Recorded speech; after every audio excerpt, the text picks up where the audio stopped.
কিডন্যাপের অভিযোগে সূর্যদের বাড়িতে এলো পুলিশ এবং সূর্যের বিরুদ্ধে তার বাবাই সাক্ষী দিল। অন্যদিকে কায়রার জব হলো ঈশাদের বাড়িতে। হ্যালো গাইস, কি অবস্থা সবার? ব্রহ্মচারী স্বামী নাটকের আগামী পর্বের ধামাকাদার আপডেট নিয়ে আপনাদের সামনে হাজির হলাম। পর্বের শুরুতে আমরা গোলাপকে দেখতে পাই, যে কিনা সূর্যকে বলতে থাকে যে আমি কোনোভাবেই হারতে পছন্দ করি না, তুমি যেভাবেই পারো তার কাছ থেকে ক্ষমা চাইয়ে নেবে, এটা তোমার দায়িত্ব। অন্যদিকে আমরা দেখতে পাই যে সূর্য ঈশার হাত বেঁধে রাখার কারণে তার বাবা এড়াতে বাধা দেয়, কিন্তু সূর্য তার বাবাকে বলে যে আমার স্ত্রীর ব্যাপারে কোনো কথা বলার অধিকার তোমার নেই।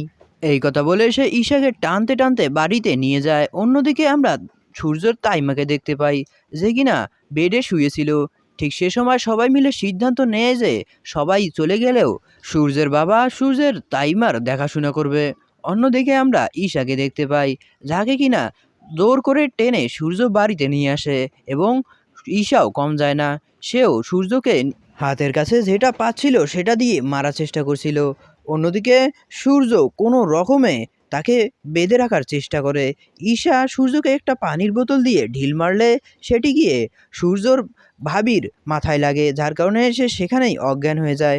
সবাই মিলে ধরে ঈশাকে সেখানেই বেঁধে রাখে। পরবর্তী দৃশ্যে আমরা ঈশার ভাবিকে দেখতে পাই, যে কিনা মেডিকেল রিপোর্ট করানোর পরে একেবারেই হয়ে গিয়েছে। সে জানতে পারে যে তার গর্ভে কোনো বাচ্চা নেই। এটি যখন সে কল্পনা করতে থাকে তখনই তার শ্বশুরের কথা মনে পড়ে যায়। এ কথা যদি তারা জানতে পারে তাকে ঘাড় ধাক্কা দিয়ে এ বাড়ি থেকে বের করে দেবে, এগুলো ভেবেই সে একদমই চুপচাপ হয়েছিল।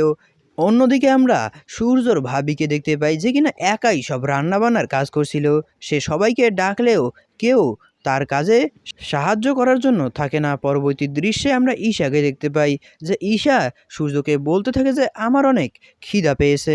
একথা শুনলে সূর্য ঈশার জন্য খাবার আনতে চলে যায় এবং আমরা দেখতে পাই যে খাবারে অতিরিক্ত ঝাল দিয়ে এনেছে সূর্য, যার কারণে এক চামচ মুখে দেওয়ার সঙ্গে সঙ্গেই ঈশা মুখ থেকে সব খাবার সূর্যর মুখে ছুঁড়ে ফেলে দেয়। এটি দেখে সূর্য একেবারেই বিব্রতকর পরিস্থিতিতে পড়ে যায়।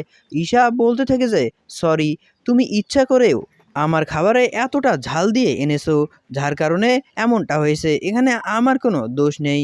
তখন সূর্য বলতে থাকে যে তুমি এই বাড়িতে আমাদেরকে জ্বালানোর জন্যই আসো। অন্যদিকে আমরা কাবিয়াকে দেখতে পাই, যে কিনা ঈশাদের বাড়িতে পৌঁছে দেখতে পাই যে তাদের বাড়িতে অনেক দামি দামি আসবাবপত্র।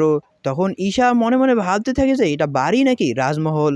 অন্যদিকে একজন এসে কাবিয়াকে সেখানে বসিয়ে দেয় এবং অপেক্ষা করতে বলে। অন্যদিকে আমরা দেখতে পাই যে কাবিয়া সেখানে বসেই ছিল। ঠিক সে সময় ঈশার ছোট ভাই সেখানে চলে আসে।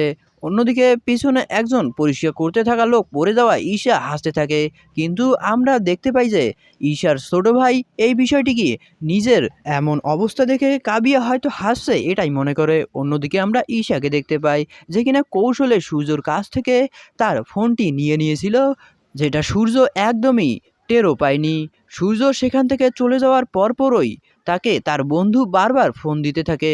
এদিকে ঈশা বারবার তার বন্ধুর ফোন কেটে দিতে থাকে। অন্যদিকে আমরা দেখতে পাই যে সে পুলিশের কাছে হেল্প চেয়ে নিয়েছে এবং তাকে সব কিছু জানিয়ে দিয়েছে। সূর্য যখন বুঝতে পারে তার কাছে ফোন নেই, সে দৌড়ে ঈশার রুমে চলে আসে এবং দেখতে পাই যে ঈশা ফোন নিয়ে পুলিশ স্টেশনে ফোন করে দিয়েছে। পরবর্তী দৃশ্যে আমরা দেখতে পাই যে সূর্য ভাবতে থাকে এই খবরটি যদি তার বাবার কানে পৌঁছে যায়, সে একেবারেই কোনোভাবে সূর্যকে ক্ষমা করবে না, কারণ সূর্যের বাবা কোনোভাবেই চায় না যে তাদের বাড়িতে কোনো প্রকার পুলিশ আসুক এবং তাদের রেপুটেশন নষ্ট হোক। অন্যদিকে পূজা সূর্যকে বলতে থাকে যে আমি কি করব সেটা আমার একান্ত নিজস্ব ব্যাপার, আমি এই ব্যাপারে কারো কাছে কোনো কথা শুনতে চাই না।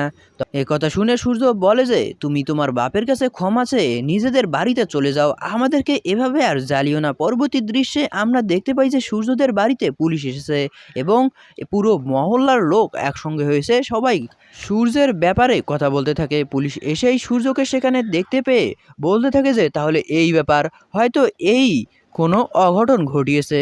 একথা শুনে পাড়ার লোকেরা বলতে থাকে যে সূর্যের কারণে সূর্যের বাবার যতটুকু সম্মান ছিল সবই ধুলোয় মিশে যাচ্ছে। একথা শুনে সূর্যের অনেক খারাপ লাগে।